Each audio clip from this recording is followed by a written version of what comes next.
Donc je peux rouler entre 0 et 90 km/h. Donc je peux rouler à 45 et je peux rouler à 60. J'enseigne donc le code de la route aux élèves et aussi la conduite. Maintenant, on a aussi un petit peu de mécanique qui s'est rajouté et bien sûr, on enseigne aussi la sécurité routière. Donc le code, ça se passe en salle, en auto-école. Donc ce sont des séries de 40 questions que les élèves font tout seuls. Ensuite, ils sont présentés à l'examen quand ils font régulièrement moins de 5 fautes. 3, c'est bien. Et vous? 6. Ça va, c'est pas beaucoup. Quand j'ai commencé à avoir le permis, moi, la voiture, ça a été tout de suite mon élément.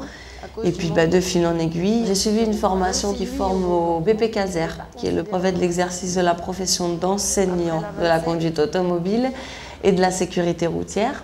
Donc c'est une formation qui se déroule sur 8 mois environ.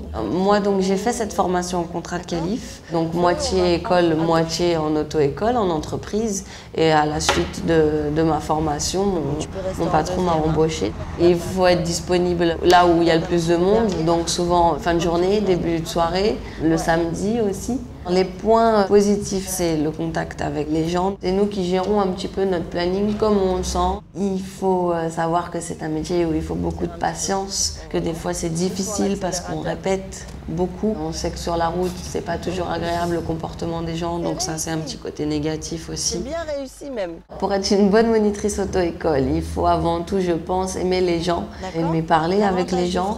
Beaucoup de pédagogie aussi, être très pédagogue. Ouais, tu le montes.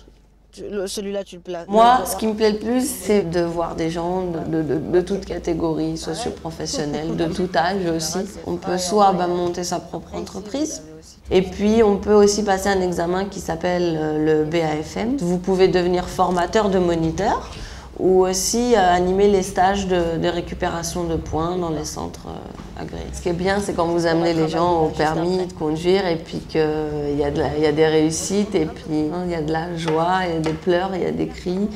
Et c'est ça aussi c'est une certaine récompense pour nous aussi, pour notre métier. Voilà, bien, là c'est réussi. Ok.